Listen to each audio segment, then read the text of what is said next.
ఇచ్చయించు వానిని జీవ జలమును ఉచితముగా పుచ్చుకొననిమ్ము. హల్లెలూయా, హల్లెలూయా. జీవపు ఊట నుంచి వస్తాయి. ఊట దగ్గరికి వెళ్ళి చూస్తే ఊట ఉబుకుతూనే ఉంటుంది, కానీ అక్కడ కొద్ది నీరే కనపడుతుంది. కానీ ఆ నీరు ఆగిపోవటం కానీ ఆ నీరు ఇంకిపోవటం కానీ జరగదు. అందుకని వాటిని ఏమంటారు? జీవపు ఊటలు అంటారు.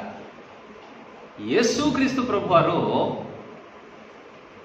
నీలో నుండి జీవపు ఊట బయటికి రావాలి అంటున్నాడు.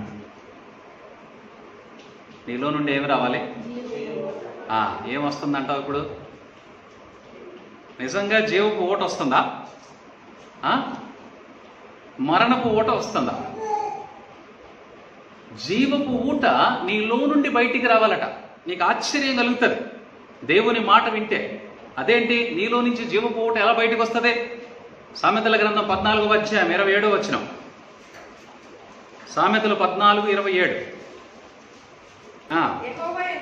ఏంటట? హల్లెలూయా. ఏం చెప్పాడు ఇక్కడ? యెహోవా యందు భయభక్తులు కలిగి ఉండుట జీవపు ఊట. ఇప్పుడు ఎవరు యెహోవా యందు భయము కలిగి ఉంటే వారి లోపల నుంచి ఏమొస్తుంది? హల్లెలూయా. ఇప్పుడు మనలో నుంచి జీవపు ఊట రావట్లేదంటే దాని అర్థం ఏంటి? దాని అర్థం ఏంటి? దేవుడు అంటే భయం లేదని అర్థం. బల్లి అంటే భయం, బొద్దింకంటే భయం. దేన్ని చూసినా నీకు భయం ఉంది. దేవుడు అంటే భయం లేదు. దేవుని వాక్యం అంటే భయం లేదు. దేవుని వాక్యం ఏమంటుంది? దేవుని యందలి భయము నీ లోపల నుండి జీవపు ఊటను బయటికి తీసుకొస్తుంది. హల్లెలూయా. దేవుని యందు భయము నీకు జ్ఞానాన్ని కలగజేస్తుంది. దేవుని యందు భయము నీకు తెలివిని కలగజేస్తుంది. దేవుని యందలి భయము నీకు వివేకమును కలగజేస్తుంది.